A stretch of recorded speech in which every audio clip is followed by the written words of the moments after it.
Ina za ka je da tsakar ranar kana sauri?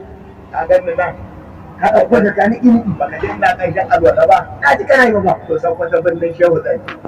Tsakar ranar ba ba. Wayyo Allah ai wannan karan sai daular Usmaniya. Me ya faru? Alhamdulillah. Ba ka da labarin za a yi naɗin sarautar injiniya Mustapha Muhammad Marke a matsayin dallatin waziri na farko a jihar Sokoto. Sai ka ce babban naɗi za a yi.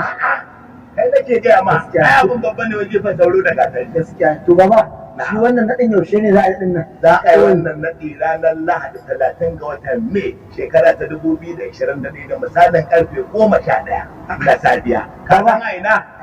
A kofar fadar wazirin Sokoto, mai girma wazirin Sokoto. To an yi abin da na gani baba.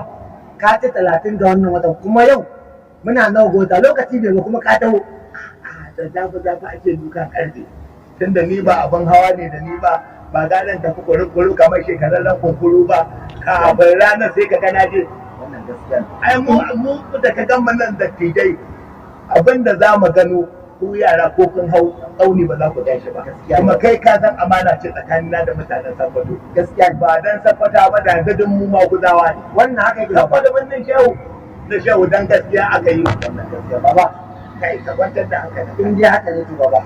Tafiyan nan ba za a yi ba ne ba na rike maka da kakana gaba ina bin ka baya. To abin da ita ne kuma nake ta kokari ne kaga injiniya Mustapha Muhammad Marke mutum ne na mutane matashi ne mai san al'umma mai taimakon al'umma mai gina al'umma rayuwa bugu da ƙari ga alheri idan yana bacci sai dai ka ji numfashin sai yana sha a basu saboda ɗaba alheri ya sa muke makirari muke cewa hannun dama ka raba ka ba kuwa injiniya Mustapha addini ba ka mafuta ruwan kogi maganin ishirwar yaki Baba, in ji haka ne kar mu da mu kasa a ban da haka ne rike ma ku da rike ai mu rungutun man daga na katan haye kila sai mun daune shi alhamdulillah